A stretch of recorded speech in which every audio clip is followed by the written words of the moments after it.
This video is to cover the material that we went over during the halftime meetings. Not every club president was able to get to halftime meetings, so I wanted to just give you kind of an abbreviated version of that in the form of this video. First of all, just as we look at the second half of the year, we have a number of upcoming events. First is PETS, that's February 23rd to 25th at the Renaissance Concourse near the airport. Registration is open.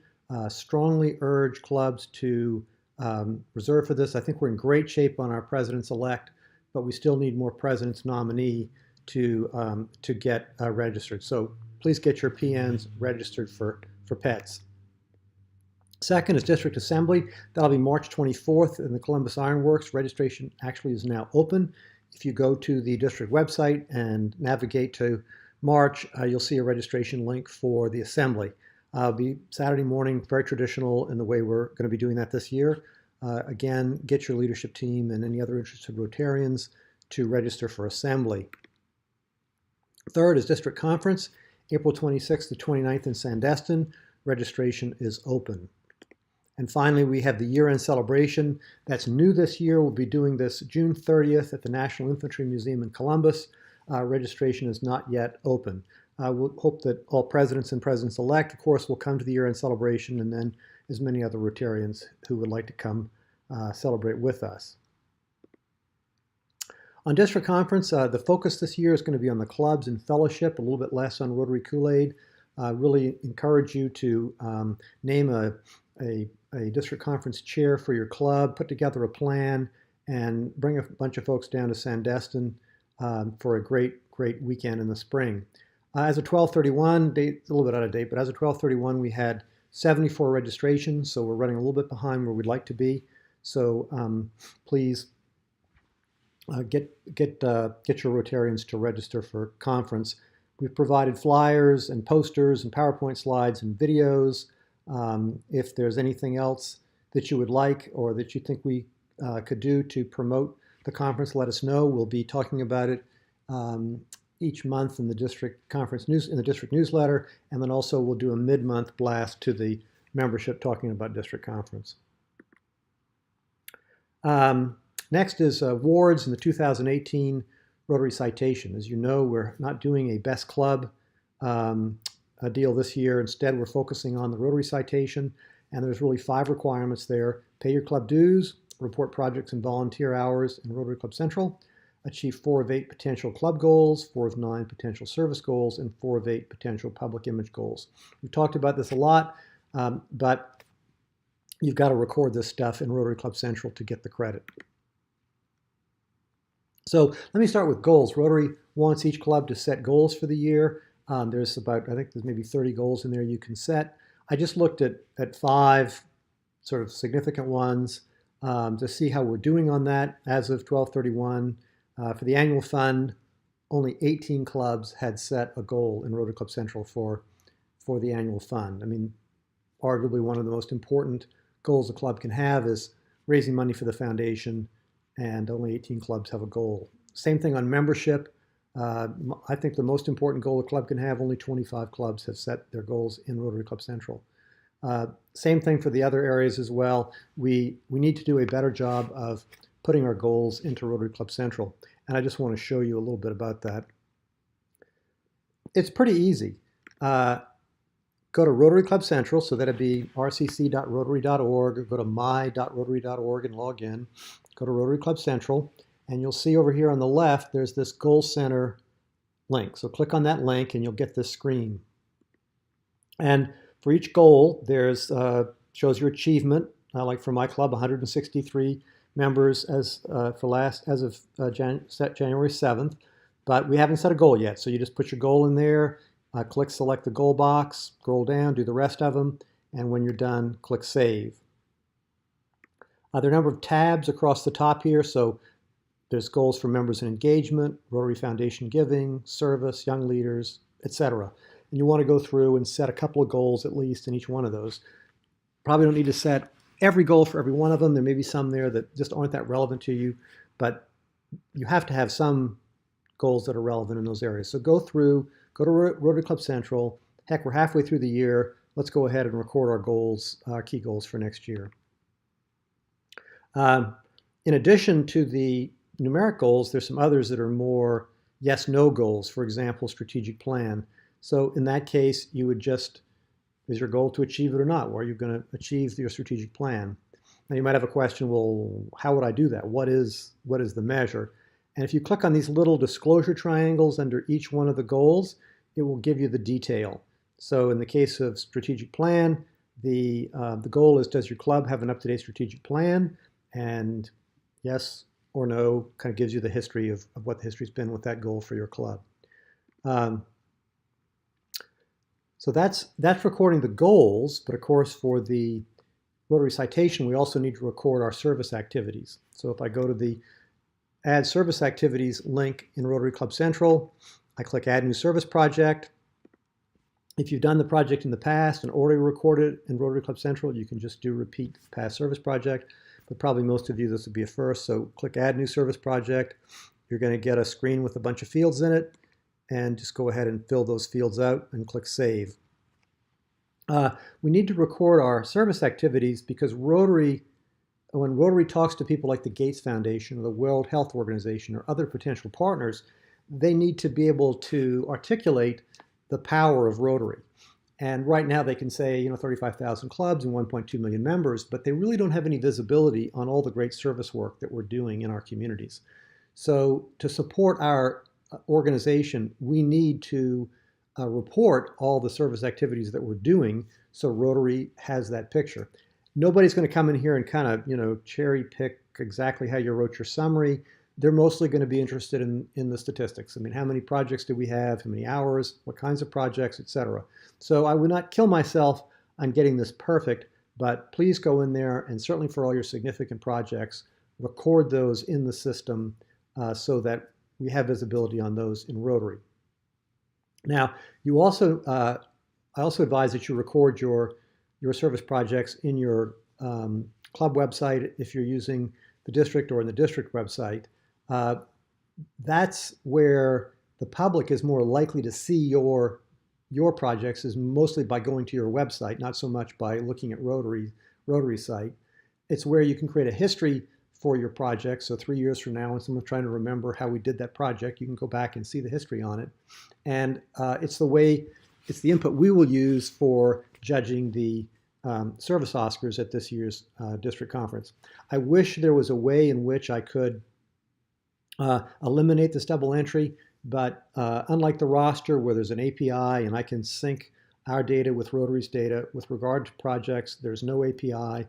I can't directly interact with that, so we've got to enter it twice. I would say, again, you want a little bit more detail in the projects that you're recording on your club website, because that's going to go into the service Oscars. That's going to be your history. That's what your public sees. Don't need quite so much detail for Rotary Club Central, but certainly you want to get the statistics. Also, when your project is complete, you're going to drag that slider across there.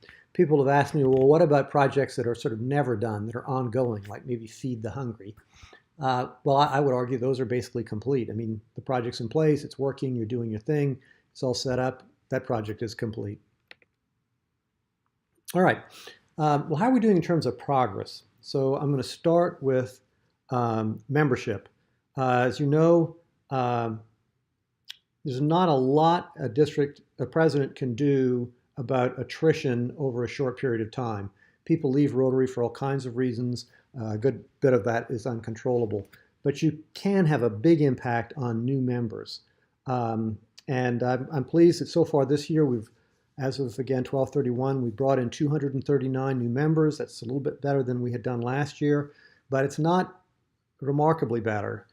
So we need to step up our game a bit. Consider a membership drive. Barnesville did this really cool thing where they split their club into two groups, two teams, and the team that brought in the most members over, I think, a 2-month period, they got served a lunch of steak and potatoes, and the other group got beans and rice. It was just a lot of fun, and it really stimulated the club to get out there and ask people to get involved with Rotary.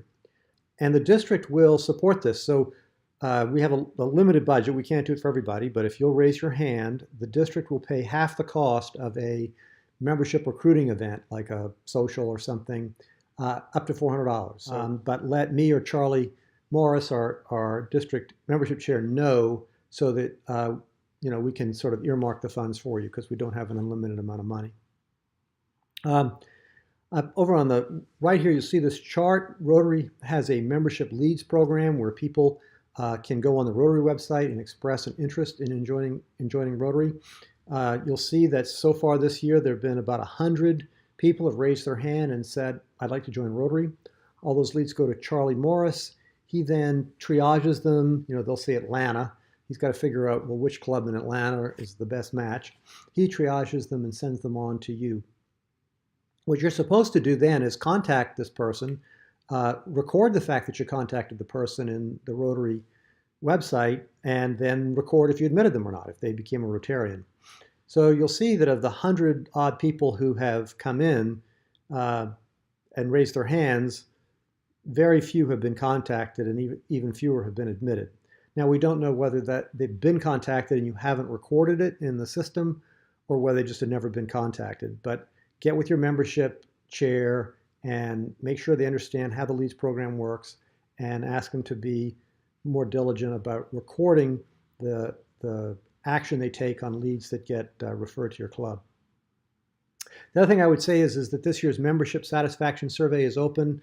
Rotary recommends that clubs survey their membership periodically to get a sense of where they are. This, of course, can be a good tool for working on or reducing future attrition. If you see what your club's members don't like, you can do something about it.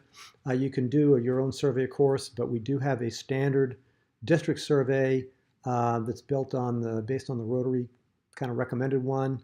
The advantage of using that survey is over time you get some historical data, so you can see how your club did this year versus maybe how it did a couple of years ago. And you also get comparative data. You can see how your club did compared to other Rotarians, other clubs who took the surveys. Keep working on new members. They are our lifeblood, and they don't just happen. We have to go out and recruit them. Follow up on the membership leads program. Make sure your membership chair is on top of this, and consider surveying your membership, and then using that analysis to shape how you direct the club. Okay, next is foundation, another super important area, an annual fund in particular, because this is the money that comes back to our district in 3 years and is the money that supports our district grants. So I'm going to show you 3 numbers over the history: the goal, the actual, and year to date. So here's the goal. Our goal's around $500,000 roughly a year, down a little bit in 2017. But look at the goal for 2018. I mean, it's less than half of the goal for 2017. Now, that's mostly because the clubs haven't put any goals in there. So please go into the system, put in your goals, and I just don't believe that our goal is to raise half as much money as last year. The next one is the actual, and of course, the actual for the prior years is full year, whereas for 2018 it's just a half year. But if you look at that green bar and you kind of doubled it, you realize it's not as tall as 2017, which wasn't as tall as 2016. We need to get hustling on going to our members and asking them to support the foundation.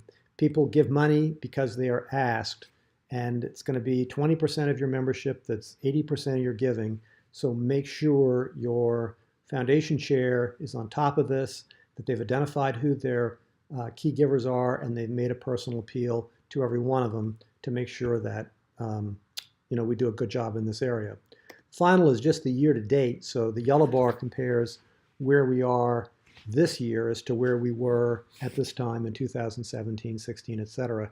And again, you see the decline. You see we're behind the 8 ball here. We need to get on this and make our appeals for the annual fund. Polio Plus, as you know, this is a real passion of mine. If you look at our goals, they tend to be very low. We tend to do extremely well against this. But as you can see, looking at the actual for 2018, that green bar is less than half the height of the 2017 bar. So we've got to hustle on this as well and ask people to make their contributions to Polio Plus if we want to kind of live up to what we've been able to accomplish in the past. In the Rotary Club website, there's a foundation giving history analysis. In all the books I handed out, I provided the analysis for the clubs, but this is a great report to get from the Rotary website because it gives you your annual fund goal over the past 5 years, as well as your annual contributions year to date and for the past 5 years, and a bunch of other statistics as well. So this is a great tool to sit down with your foundation chair and kind of review how are we doing. Okay, district grants. This year we did 52 grants for a little over $200,000. Our average grant was nearly $4,000. That's about twice what we have typically done. 6 are already closed out. There's 11 out there that are overdue. As you know, this year we provided a lot more flexibility. You could apply for any amount. You could start your grant earlier. You could end your grant later. But we did ask that when you finish your grant, that you go ahead and wrap up the documentation within 30 days so that we don't have this mad dash every year in February as everyone's scrambling around on this. We also automated it, so we'll keep track of all the records for you. You don't have to sign a memorandum of understanding. It'll just all go into the district system and be maintained there. But you do need to close out your grants. So please get on top of this. Look at your grant, make sure it's being executed timely and documented appropriately, and close it out within 30 days of the end date. Okay, awards. So as you know, we're doing awards a little bit different this year, a little bit more emphasis on club accomplishment, a little bit less emphasis on awards. At the conference itself in Sandestin, we'll be doing the Sheffield Award for the presidents, we'll be doing the Follow Me Award for the AGs, and Rotarian of the Year. We'll also do the GRSP awards because the GRSP kids will be there. But the most important way we're going to recognize clubs this year is through the Service Oscars. That'll be Saturday night. We're going to have each club nominate 2 projects, their 2 best projects. The AGs will go through and whittle that down to 24 projects, 24 nominees, and then the Rotarians in the district will vote on those, and we will announce the winners at the district conference Saturday night, very much along the same way that the Oscars work. So make sure you put your projects into the district website or your club website. Make sure that you pick the 2 that you think are the best, that show the best, and get some pictures in there, get a great description in there, kind of make your case for why this is a fantastic project. That's got to be done. We're going to close that off on March 15th, so you've only got about a month left, a little bit more than a month left to pick your projects and document them. They don't have to be complete. Obviously, I think ones that are complete might do a little better than ones that aren't, but put in your 2 best projects for the year. I think people can judge projects even if they're not complete. So March 15th, they've got to be in the system. From March 15th to March 30th, the AGs will be going through them and winnowing them down to the 24 nominees. And then from April 1st to April 15th, the Rotarians will vote on them. So by the time we get to district conference, everybody will have had a chance to review all 24 projects. They'll have learned something about each project. They'll have a sense of what the project was about. And likely they'll have a favorite in each of the categories for the ones that they voted for and would like to win. The major place we're going to do awards is at the year-end celebration. That'll be in Columbus on June 30th. There we'll be doing the club awards like foundation giving and membership development. At that point, we're not technically, the game isn't quite over, but it's down to the last few minutes. We'll have a pretty good idea of where we are. We'll also be handing out the Rotary citations. And there's the base citation, but then as you know, if you are able to achieve more than the minimum, there are these silver, gold, and platinum levels. The way that gets recorded is because you put it into Rotary Club Central. If the Rotary Club Central will know like your membership number or your foundation giving, but for example, if you did a polio event, there's no way it knows that unless you go in there and check the box that you did that. So you've got to go through all those goals and make sure that you're getting them updated in Rotary Club Central so that your club gets credit for all its hard work when it comes time to hand out the awards. We're also doing a public image, a little bit of public image stuff. We're running a Facebook likes contest. So the club that is in each of the 4 categories, it's able to increase its likes on its Facebook page by the most numbers between now and the district conference will win $250. We also are asking clubs to do a club video, which we'll be showing at district conference and elsewhere. The idea there is in the past we would have done a scrapbook, but a scrapbook, really only 1 or 2 people can see that, whereas a video, we could put that on YouTube. Every human on the planet potentially can see your video, and it's a permanent record and an engaging way to celebrate what your club has accomplished. So be working on your club videos. You may want to do a longer one for your your history or for your own club. For the district conference, we'll be looking for a 3-minute version of your club video. So that's pretty much awards. I'm just going to briefly touch on district financial history. When I met with the clubs individually, I went into this in more depth, but I'm not going to go into all that detail here. This just shows you the history of the district. This includes the operating accounts for the district, the charitable fund, which is a separate 501c3, as well as all the foundation grant money that flows through our operating accounts. So the revenue can fluctuate quite a bit year to year. If we had a big year for foundation grants, there'd be more revenue and more expense. They wash each other out. But the bottom line here, really 2 things. One is the district has been more profitable over the past couple of years than was realized. As you know, we had some problems with our accounting. Those have all been straightened out now. We've simplified the chart of accounts. We're closing our books on a regular basis. Our books match the financial review done by the audit firm. So we're in good shape there. And when we got all that kind of straightened out, it turned out we actually made more money in each of the years than we thought.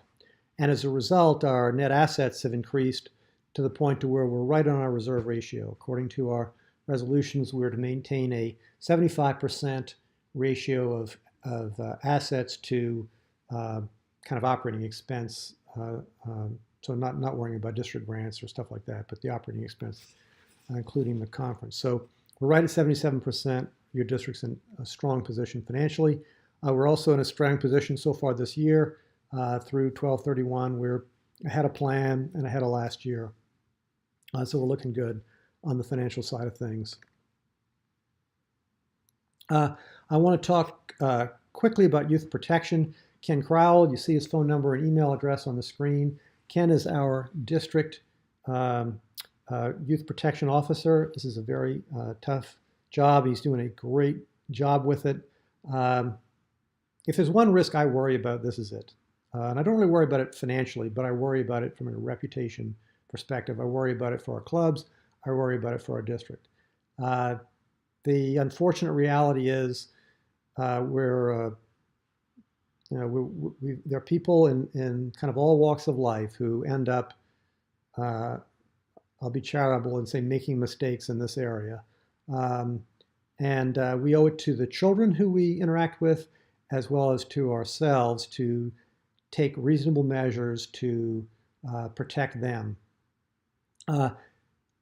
This is not new stuff. The Boy Scouts have dealt with this. The schools have all dealt with this. This is kind of old in the world of organizations interacting with kids.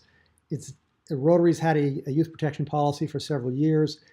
I just think our clubs are maybe not as up to speed with where their schools are or where Rotary is as they should be. So I worry. I worry that there's going to be some incident and a club is just not really going to be prepared to handle it.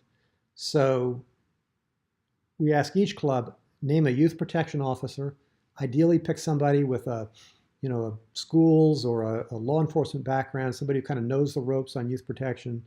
Ken has a very short little test he wants each youth protection officer to take on the district website. That's just to really show that you've appointed them and they know that they've been appointed. And then adopt a club youth protection policy that's appropriate for your club and community.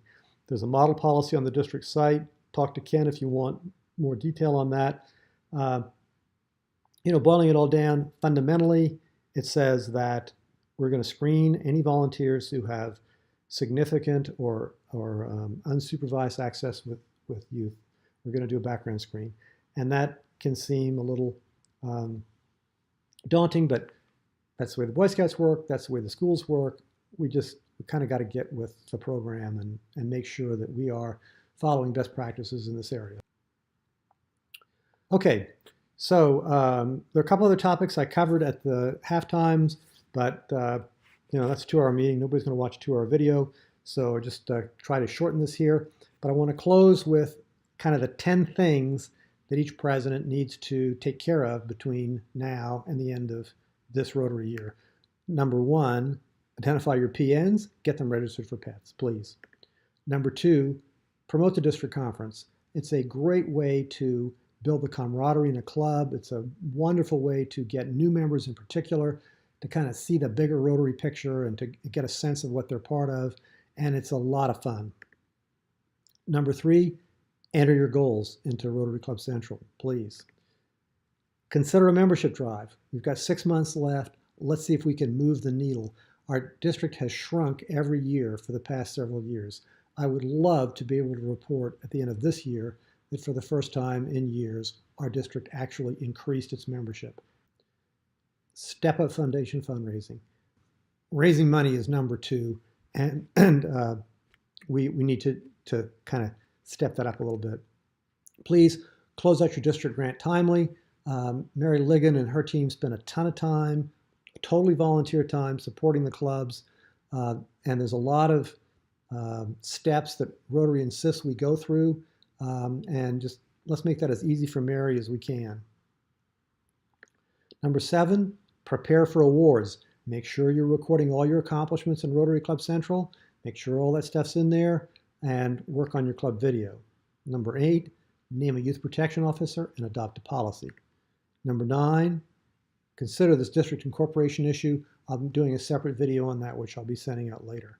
And number 10, please pay your dues to both the district and to Rotary International. Thank you, and if you have any questions, don't hesitate to email me or call me.